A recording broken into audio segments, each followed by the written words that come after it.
Good afternoon and good morning, good evening, wherever you are. My name is Jürgen Steinmetz, joining you from World Tourism Network in cooperation with eTurbo News, our daily eTurbo News show. Today is Sunday, March 13th, and it's beautiful weather here in Hawaii. I wish the rest of the world would follow our weather suit. Not sure how it is in College Station, Texas, but there's a lot going on, of course, in the world. But let's start with the weather, Peter. How is it over there? Well, we are following your suit. Um, it, it was a little cold, but now the weather is warmed up. It's nice brisk. It feels like a nice brisk fall day, even though it's springtime. And it's a little bit windy, but beautiful blue skies. And you can really feel the first whiff of spring coming. And so I think that this is really a good sign that maybe this terrible winter, not only winter of cold, but winter of war, winter of despair, winter of darkness, maybe it's going to start breaking soon. And maybe we can start to see the flowering not only of nature, but also the flowering of peace, because that would be really a nice way to And start thinking about it. And aren't we ready for it? But right now we're in the midst of probably the biggest crisis this world has ever faced, and we don't know the outcome of it. So that is a serious thing, and Well, we it don't will know be a where we're major heading. it will be a major crisis if we have an atomic war. Of course, today we had missiles come very close to the Polish border, which is a NATO country, and Jake Sullivan, the security advisor for the president, or national security advisor, said that if any part of NATO is attacked, he would bring in Article 5. I don't know if that's really will happen or not, but at least there's been a lot of threatening. Of course, there's also threatening of a not only an atomic war, but of biological war or some form of gas to be used against to kill people.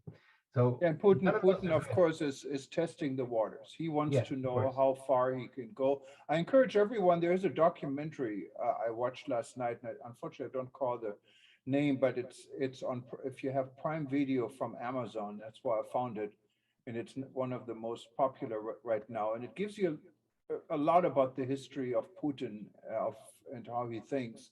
And Peter, I tell you, it is scary. But Yeah. in any ways, I mean, the world is going on, at least for right now, and Yes, it is. So tourism is far, they actually, have not blown up Europe. and Um, tourism, of course, is has some positive outlook with Corona, at least I would say the attempt to bring Corona under control, even though in Europe we had record infection numbers, people are traveling and borders are open and everything seems to be normal. And it kind of becomes a calculated risk, I think, Corona. So people are not talking that much. And but then, of course, we're well, I going think the to, Ukraine. I think we have to be careful because if the Ukraine were not going on right now, and there were not a war in the Ukraine, would that would Corona have more time in the media, or has the Ukraine actually just kind of snuffed out, other issues?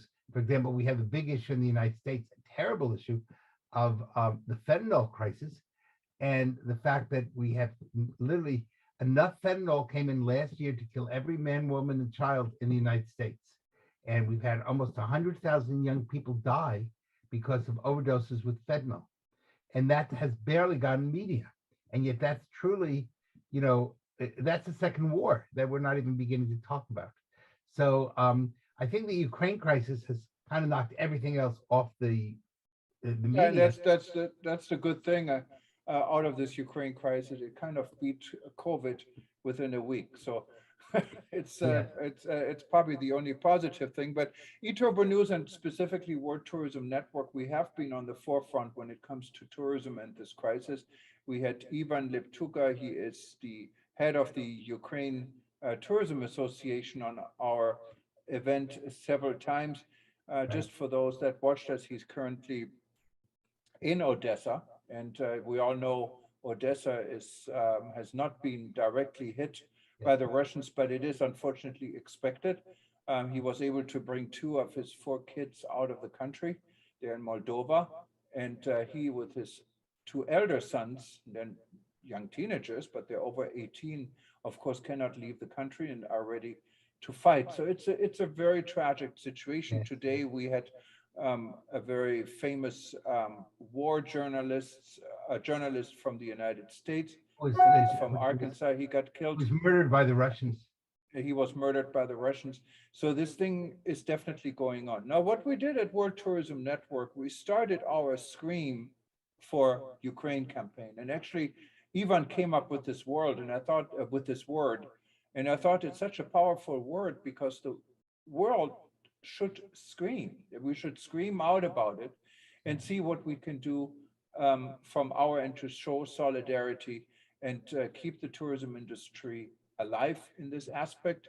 And what it will be, we don't know, but we started our campaign. You can see it at WTN.travel. Just click on the very prominent link for screen, or you can just go to any page on eTurbo News and your banner is right on top of it.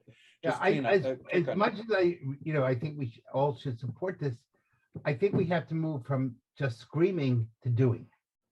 And so I think, the screaming is important because it gets out your emotions and your feelings, but the people in Ukraine are going to need our help. So one of the things I think that we ought to consider and ask all our members to join with us is to create a task force that will help Ukraine rebuild once the war is over. Because at some point the war will come to an end. There will be people living in Ukraine. They're going to need a lot of expertise. They're going to need a lot of help. And that help can be, they seem to be doing quite well with people donating money, and we sure should continue to do that. But the money can only take you so far. They're going to need, they have people who care. They're going to have people who come to support. And one of the things I think we should be speaking about is the developing of these types of task forces that can help in, for example, say tourism security. That's going to be a big issue for Ukraine. How do we get people there to feel secure in a post-war situation?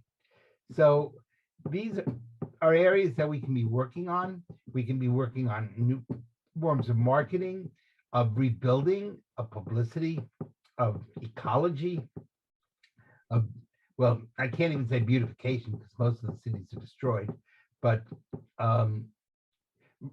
redesign. So as they rebuild the cities, do them in a way that they maintain the history of the past, but to create cities of the future. So they build back in a way that will be even more beautiful than what they had, a beautiful rebuilding. Yeah, and Peter, of course, that is all important. And I think really what we wanted to do, this task force, I think it's an excellent idea, but keep it open. So when you go to our campaign at World Tourism Network, you can actually send ideas. You can send activities you have been involved in. I know Skal, for example, as I mentioned in the beginning, is directly involved in helping refugees in Romania, that is called Romania. So there might be many such activities. Yesterday, I got feedback from WTTC about why not putting a portal together of people when people need to be located on both sides. That could be something what could be supported. And of course, we cannot do it alone. We can come up with ideas and we can try to locate others that can actually We can implement publicize those ideas so together we can work together. And one of the things that might be great is I know that everyone listening, I'm sure, wants to become a member of the World Tourism Network. And then when they put in their membership or right on the Scream for Ukraine page, if they have an idea or if they have a talent, tell us your talent. Tell us what you can do well. And then we can go through those talents and say, hey, we can create this task force because we got 20 people who are willing to do this, or 20 people who understand how you bring back agriculture, or how you paint buildings, or whatever it happens to be. But we're going to need a brain trust. And the more brains we put together, the tourism world has suffered too much from COVID. I don't think it can afford to give money, but others can give money. But we can give ideas, concepts, and tourism is not only a way to rebuild economies, but it's also a way to give people hope and it's a way to reconnect people around the world. And the Ukraine's going to need a lot of reconnecting. And tourism is about this personal relationship. If everyone had this personal relationship, there wouldn't be any war. That's why we say it's a custodian of peace. And of course, it's not going to work if you have a brutal dictator someplace who wanted to just destroy things because of his own ideas. But yes, Peter, I think this is a wonderful idea to collect this information. We can start small. Maybe we're going to make a difference. Maybe we don't make a difference, but it's definitely worth a try. Well, And our job is to inspire people to think. And our job is to get people to come up with creativity. And if we do this, the tourism industry has faced now a lot of issues. We've faced the COVID issue, and hopefully we're getting somewhat in front of that issue, and putting that behind us. We're facing terrible issues of worldwide inflation, and that's causing major price rises. Some really funny jokes, but lots of and it's good that people can smile. We're facing shortages around the world. We're facing supply chain issues, and all of these are directly impacting the tourism industry. We've seen a real falling of customer service, and again, these all become problematic. And so, if we can begin to find hope, do something, show some way of creativity, then we won't solve every problem, but you can't go 1,000 miles until you take the first step. And so we need to begin to take those first baby steps. And then once we can crawl, then we can walk. Once we can walk, we can run. exactly. So at least we're showing our face and the good face of tourism. That's really what we wanted to do, and we're hoping to get everyone on board to work with us, or we work with them, because everyone has to work together on this. This is not something one organization, one country, or one entity can do. And at least we're ready to do our part and see where it goes. So basically, if you want to know about it, all you need to do is go to any page on eTurbo News. You see the banner right on top, or you go to WTN.travel and you see the link right on top. Just click on it, and you can contribute to it in with ideas, and let us know who The you other are, thing is, and all of this.